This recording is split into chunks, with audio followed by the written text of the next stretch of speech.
Welcome, my friends.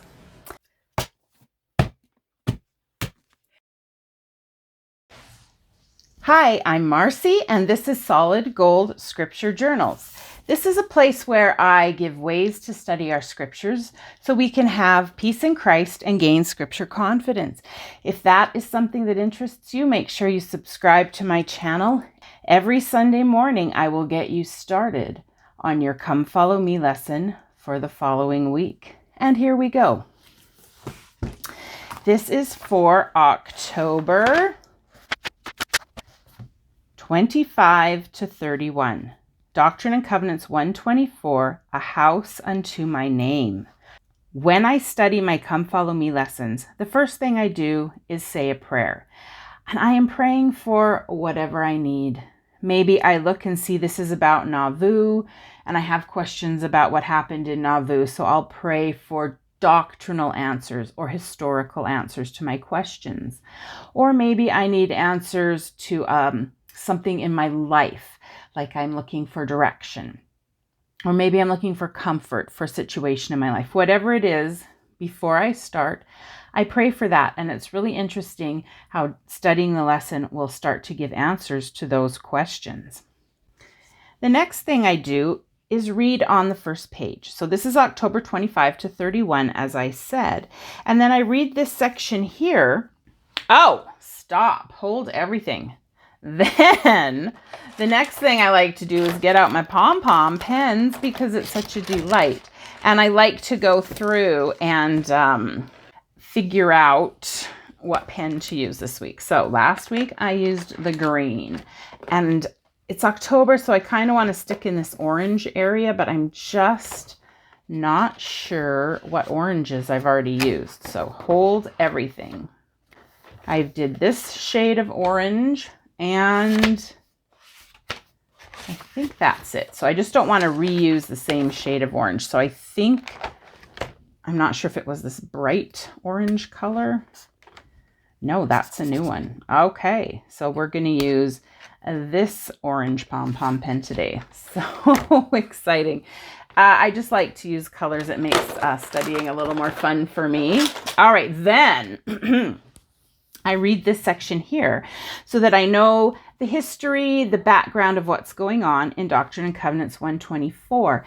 And as I'm reading it, anything that jumps out, I mark with my pen, my highlighter. Here we go.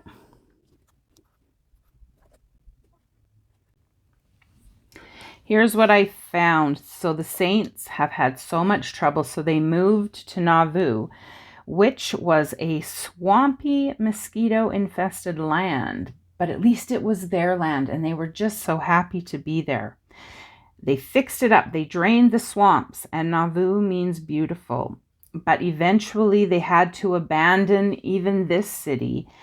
And the Lord said, you know what?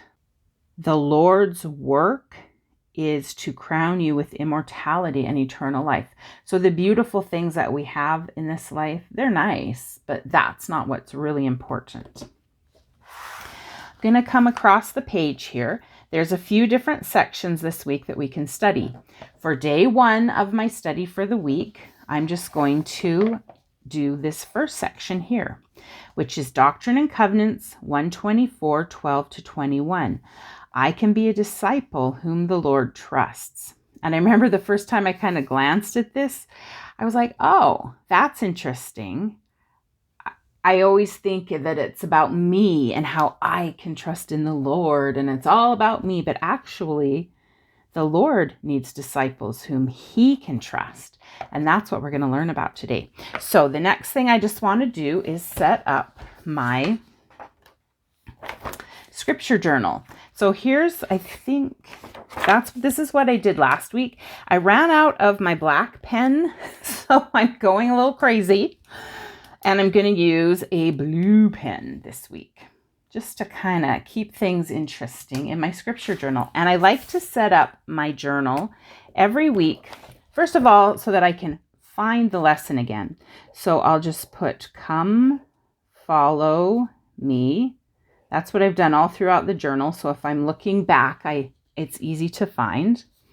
This is October 25 to 31. It is Doctrine and Covenants, which I'm just shortening everything, 124, and the title, which I'll sweep across the top, A House Unto My Name. Then I'll just take a look here and I'll start my first little section of study like so. I usually go and I just shorten it. Doctrine and Covenants, 124, 12 to 21. And here is where I will put the title. I can be a disciple whom the Lord trusts. Great. Now I'm going to go through here and read it. I can see there's always questions, little question marks here and there. There's little scripture references to study. So I'm going to go through and find the parts that I need to study for myself today. Now, having said a prayer and having something to look for, this is what I'm going to do. And to be honest, I am praying and looking for ways to help those of you that are watching today, to help you to be able to learn to study your scriptures and to find what you need. So that's what I'm looking at, and let's just read through. Although several prominent leaders left the church in the late 1830s, the vast majority of members remained faithful. These faithful saints included those who had endured the trials of Missouri, as well as those who had recently joined the church. Okay, so I'm thinking it's interesting because lots of leaders are leaving, but the people are staying. That just is very interesting to me. It's not about the leaders. It's about Jesus Christ and his gospel. In Doctrine and Covenants 124, 12 to 21, the Lord spoke highly of a few of them. So this will be the scripture that I'll look up today. And then I like to just put a little box here. That's my check box. So once I've read this, marked it, gone through, studied it, whatever I want to do, I can check it off here. What insights about discipleship do you find in his words? That is a question. That's something I'm going to look for because I do want to be a disciple whom the Lord trusts. Is there something about these faithful saints that inspires you to be like them? That's another thing I can work on today. You might also ponder how the Lord has expressed his love for you. I'm going to do that today. So I have 4 things I'm looking for. And as I figure that out, I'll check them off. So firstly, I'm going to read Doctrine and Covenants 124, 12 to 21. As I read verses 12 to 21, I want to keep in mind the questions. What insights about discipleship do I find in his words? So a disciple, a follower of Christ. What can I learn about following Christ? And is there something in here that is going to inspire me to be like them? I'll take my marking pen. I'm not going to just go through and mark every single word. I'll just circle, underline, mark the things that stand out to me in verses 12 to 21. Just going to go back, look at the question. What insights about discipleship do you find in his words? So one thing I really found is that, like the Lord said, will I require? So you can't just be a disciple without doing some things. Like the Lord's going to expect me to do some things. The things that I picked out was he's going to expect me to have integrity. He's going to expect me to loveth that which is right.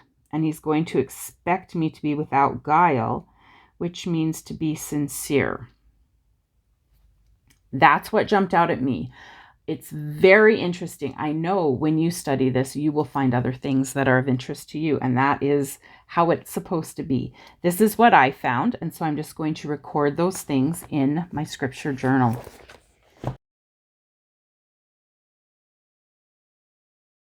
Great. Now I can come back here, and I've done that. I've read these verses here. What insights? I've written down my insights. Next thing, is there something about these faithful saints that inspires you to be like them? Yes, there is. Let me write about it, and then I'll read about it.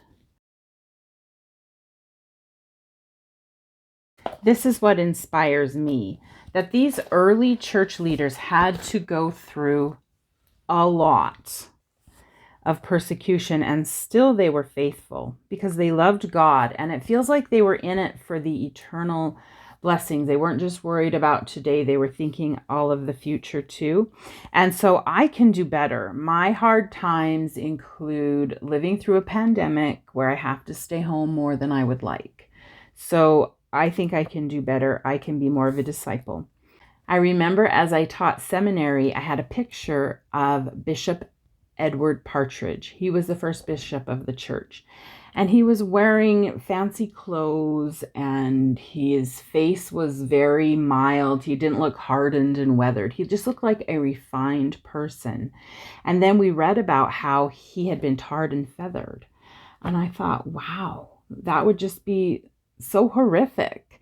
And yet he was able to remain a faithful member of the church because the prize was not the things of the world. He was looking on to eternal life. So I've answered that question. Now, the last thing is ponder how the Lord has expressed his love to me. As I ponder, I do like to write. I find it helps me ponder. So one thing I can do is just as I go about my day, I'll think of these things. But also I find it helps just to start writing it down. And as I start to write, more things come to my mind that I can record in my journal. Here's what I have found. I feel really grateful for the blessings that the Lord has given me. And I know he loves me because of the blessings I receive. And I'm really feeling it right now as I study. So I know that the Lord blesses me with health, with my family, and with this desire that I have to share the gospel. I'm excited every Saturday to take a little time, go up in my little craft room and film a YouTube video to try and help others to maybe learn how to study their scriptures, or to give them new ideas about how to study their Come Follow Me lessons. Those kinds of things, just that desire to do it, I know is a blessing from God, and I'm enjoying it so much. And that is my study for the day. So I hope that as you pray and study your scriptures, you'll find what you need today. And I'll see you next time. Bye.